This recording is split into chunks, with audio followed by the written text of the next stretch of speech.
Bear doubled up on the mic, and over there's the danger con. Whoops, psych, he's got the conference to plan, so we can't throw the jam, but he'll be back real soon to rock more intros through the night. All I do is win while you're sitting there in sin. No matter what's at hand, I got the marketing plan. I'm not trying to bring confusion to your business solution, just a little bit of decorum to the marketing forum. Yeah, that's what's up. Daily Solution Zone.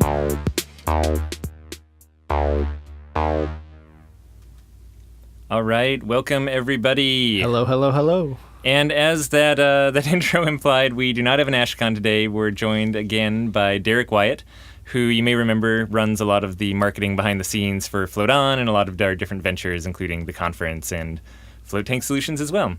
So we're going to be tackling a marketing question as long as we have him in the studio. And we have one that was just sent in by one of you, our faithful listeners, which is, my center is located in an area with a large retiree population. How would you suggest marketing to a demographic that may not be frequent users of social media? Sponsor bingo events.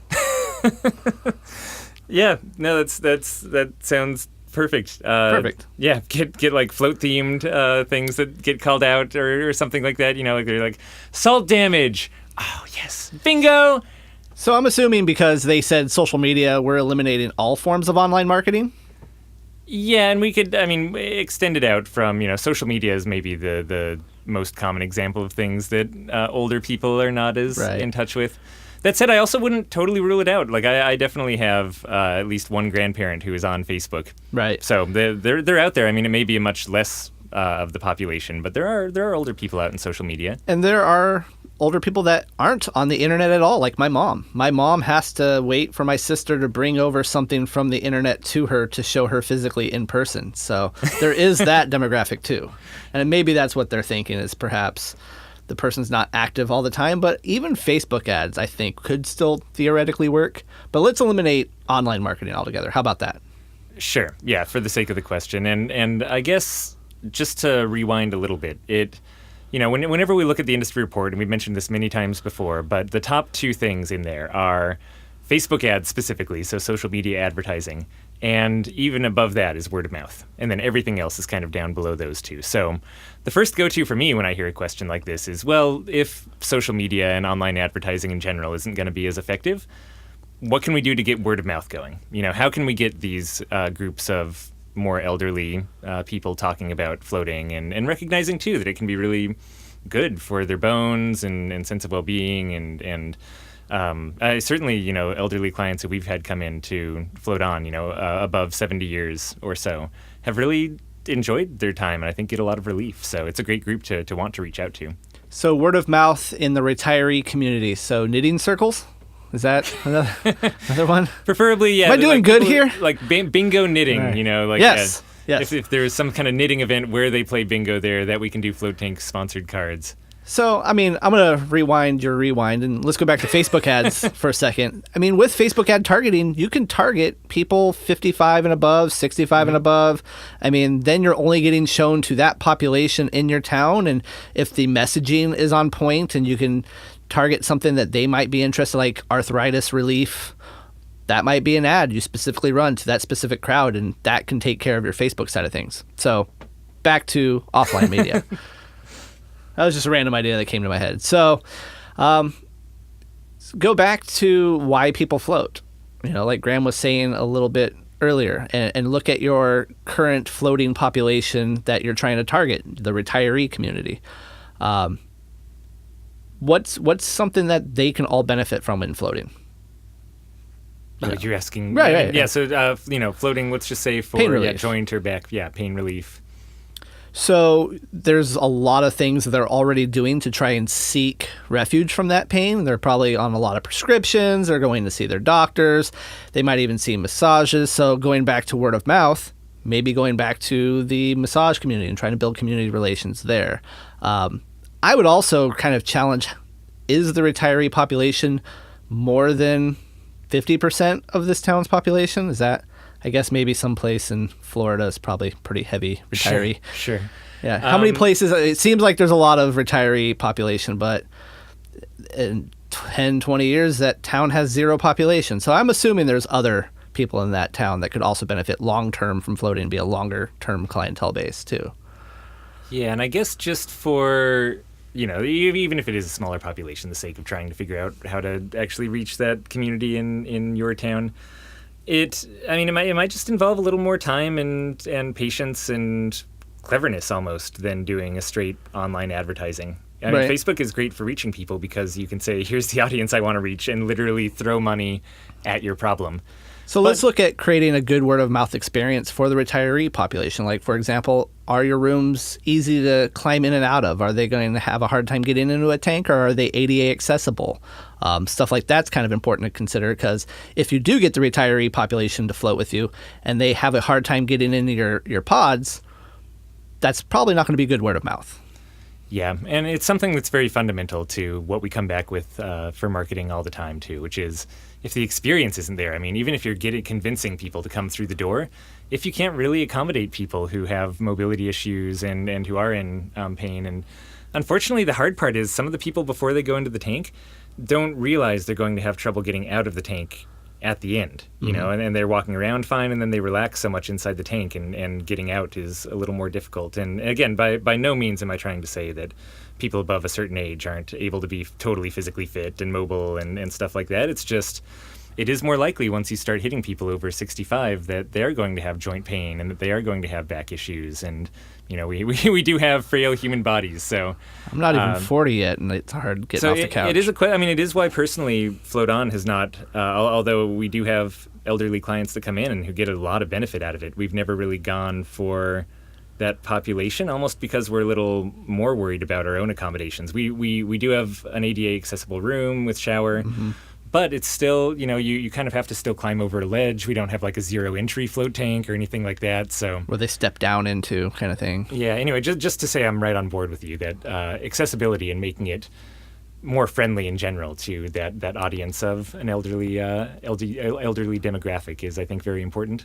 So fundamentally, I would probably try to strip out the uniqueness of the audience you're trying to reach and go back to the fundamentals. Do you have a float experience that they would enjoy? Is your messaging on point to something that they can relate to and that piques their interest enough to give this a try? Because they're not... Bingo, for example. Bingo, yeah, absolutely. Because they're probably not online or readily accessible to a computer, making it easy for them to book by phone is probably another option to, you want to make the process as smooth and easy as possible for them. Any thoughts on trying to even make it less online friendly? Yeah, I mean, not just for this specific population where, maybe online advertising doesn't work as well, but kind of for any group that I'm trying to hit. I always just come back to word of mouth.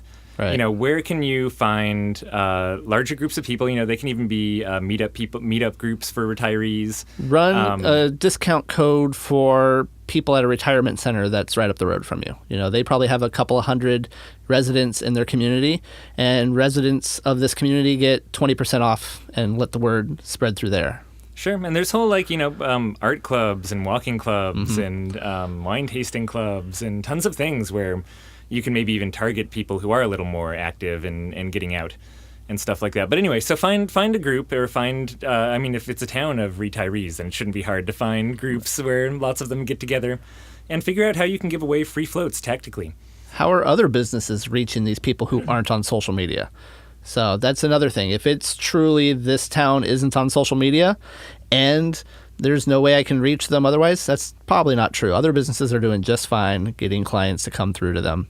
Kind of reverse engineer that a little bit. How are other businesses? You're not unique. The float industry is not unique when it comes to getting customers. And from the standpoint of other businesses are out there getting customers, as long as your messaging is on point to solve a problem, you're going to get people to take notice. And I would even say that float tank centers have an extra piece of ammunition in their marketing belt, which is that we are able to give away so many free floats for the relatively low variable cost of them. Again, a lot of our money is in overhead, just keeping the shop open every month and keeping it staffed. So since the cost per float is low enough, finding these groups of people, again, and just giving out free floats and getting them to come in and try it, even if advertising in a certain paper works for a lot of businesses, and you can still try that and see if you get a return on it as well. A lot of businesses don't have the luxury of being able to give away their free product or free service. If you're an Italian food restaurant, you can't just go out and find a group and give away 100 free dinners to them. Like, your margins are just going to get eaten away for your business for that month. And we can, as a float center, go out and give away 100 free floats or a couple hundred free floats to the right groups and really get that word of mouth going. So if you've been listening to this podcast for a while, I mean, none of this that I'm saying is anything new coming from my own mouth. Like, I am all for getting your way into these groups and getting your way into conversations through gifting free floats, and also get involved with them. If you can start going to some of these groups and just getting to know them personally and getting to know the people who head them up and organize them, that's a great way to get buzz going within the community. I was trying to think back to when I first told my mom about float tanks, and I had to actually use a term that she was more familiar with back in the day, was sensory deprivation tanks. She goes, "Oh, I know what that is." Well, maybe it's, we're trying to move away from that term in most marketing, but using it as a reference point and then telling them how it's different than from what they remember. How the experience is different. It's not your friend's basement or anything like that. It's actual clean facilities, well-treated water solution, that kind of stuff too. Yeah, definitely. Any other advice? So I guess the thing is, I don't really have specific advice for retiree communities. It's more just the fact, if you're trying to get a hold of someone who doesn't spend as much time online, I think you actually still use the same tactics you'd use to get a hold of the group that does spend time online, which is try to get free floats in their hand and try to get people who they respect talking about them. Whether it's finding out what radio stations in the area get the most listens, what newsletters get opened, if there's a local paper that just has total circulation. All of these are great ways to, and I would say, rather than just immediately paying for advertising in those, approach those publications or those media outlets and see if you can offer free floats to them. Do a little trade, or even just give free floats to some reporters or whatever it is that people are paying attention to in your area, and get them floating. And 9 out of 10 times that might produce nothing. And then that 10% of people who get a free float from you and they're like, "Oh, I would love to write an article on this." All of a sudden you have that extra exposure. And if that doesn't work, you can always go back to just paying for eyeballs with advertising. Yeah, so I feel kind of bad we didn't specifically try to address the retiree community, but I just, like I said again, want to strip out the retiree community and go back to just general messaging, general targeting, and trying to reach people where it's not online. That's kind of my summary of today's question. Yeah. And if you have your own questions that you want us to meander through, definitely go on over to floatanksolutions.com/podcast, and we will answer those. Hopefully we did a good job answering this one today. If not, there's always tomorrow. All right. Talk to you then, everyone. Bye.